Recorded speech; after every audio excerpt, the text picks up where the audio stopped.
Hey everyone, I'm Allison and you're watching Long Island Thrifter. And today I'm coming to you from a place I never expected to be filming, my parents' attic. As I start cleaning out my parents' house, my thrifting adventures are shifting a bit to thrifting at home, finding hidden treasures right here, reselling them, and putting that money back into some paint and a few repairs before we eventually sell the house. I'll still be hitting the thrift stores, but I'm going to be mixing it up with some of these thrift at home videos so you can see what treasures I found here. This is something that most people have to do at least once in their life. Even if you're not cleaning out your family home, I always feel that decluttering is a great way to start your reselling business.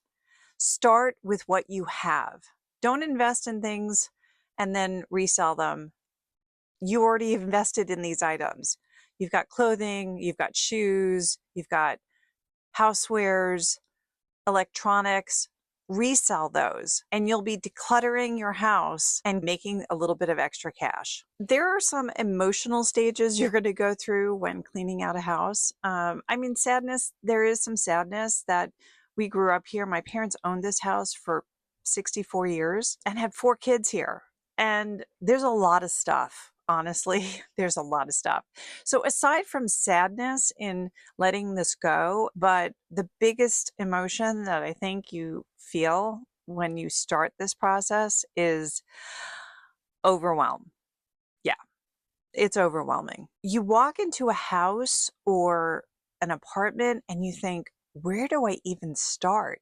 The answer is simple, but not easy. Start with one room at a time. Yeah, don't ping pong around a house, which is what I kind of do. I start in one area and then I move into another room to do something quick, but it turns into something more. And I'm trying to clean up that. And then at the end of the day, you actually don't feel like you've accomplished really anything. So start in one room, pick a space, stay there and finish it. After overwhelm, you kind of fall into tedium. And that's because you truly have to go through everything.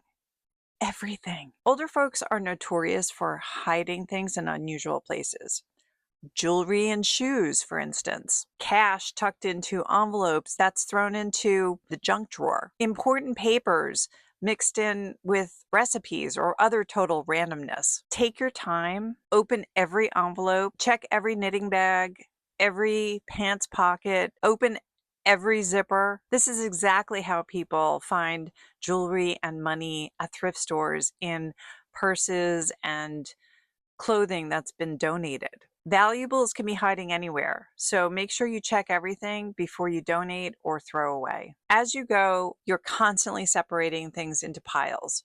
What to keep, what to sell, what to donate, and what is truly past saving and needs to be thrown away. I'll be sharing more before and after videos as we get deeper into the cleaning out process.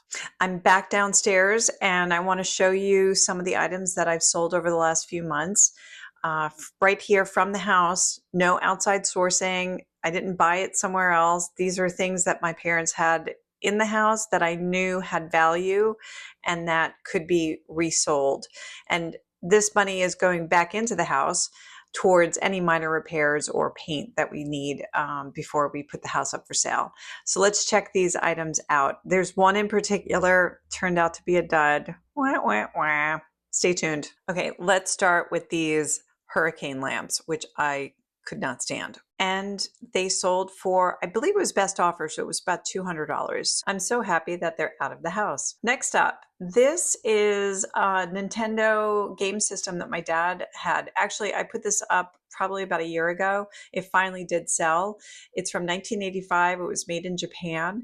He only played it a handful of times, so it was in wonderful condition. It came with game cartridge with Super Mario Brothers and Duck Hunt and the zapper and one controller. It sold for $95. Thrilled with that. Next up, this is my mom's vintage mink shawl or wrap. It was in great condition, really pretty. It sold for best offer of $100. Next up, this is my mom's vintage fur coat. I'm going to put a link up here to the video I did on trying to resell a fur coat because I've been trying to sell this fur for a couple of years for mom, and it finally did sell. Best offer of $350, and couldn't be happier with that. And the person who bought it seemed very happy about it. It was a gift to herself, a divorce gift. So congratulations on your divorce gift. Next up, these are a set of Waterford Crystal white wine glasses. My mom had actually given them to me as a gift. I have my great aunt's Waterford Crystal that she bought in the 1950s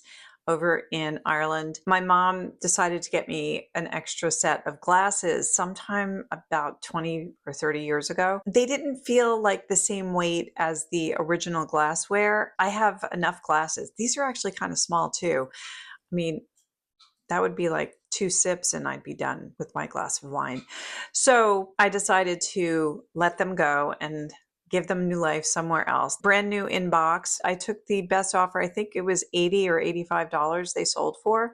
So I was really happy about that. Next up, these are Anchor Hocking Princess Green Uranium Vaseline glass plates, a set of 4. I have another set of 4 that are up for sale still. These sold for $42. Next up, this was the dud. My mom bought this coat in 1949 for her high school graduation. She graduated in December. It's a mouton lamb coat. It had been in the closet for like 70 years. Someone bought it for $100. I got an email from the buyer. They could have really ripped me a new one and been really upset, but it was a very professional email about how upset she was about the coat. Unbeknownst to me, because I'd seen this coat in the closet and I thought that's just the way it was. It was stiff. It turns out she brought it to a leather restorer and the guy was like, it's rotted. It's not, there's nothing you could do about it. Like, it's bad. And so she was upset and she felt compelled to send me an email and let me know this, which I was so sorry about. And I did refund her the money. I felt really bad about that. It was just, oh my God, like, hey, stuff happens. And I learned something about mouton lamb coats.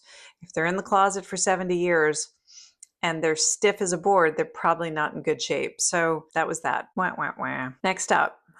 Oh, I hate clowns. Don't you? I really do. This is Murano glass clown who looks like Pennywise. And I sold that actually pretty quickly. I mean, there are people that do love clowns. I'm not one of them. $36.88 that sold for, and someone is thrilled to have it. None of us wanted it. What is up next? These are interesting. There's 16 painted lead ski, ice skating, and sled figurines. I didn't know there were people out there who were really interested in them. They sold for $80. There were a lot of people that were very interested in them, and I didn't have them up on eBay very long. Next up, I have this vintage Outtro cat. I love cats. I don't like this. I'm not a big figurine person. Outtros are, things that I don't really... I know there's a lot of people that are into Outtro, but to me, that's kind of like upscale Hummel. I don't know. It was only up for about a week or two and it sold for $38.88. And I'm thrilled that that is gone. So these are some of the items that sold over the last few months. Thanks for watching, Long Island Thrifter. If you enjoyed this video, I think you might like this one next. Keep on thrifting at home.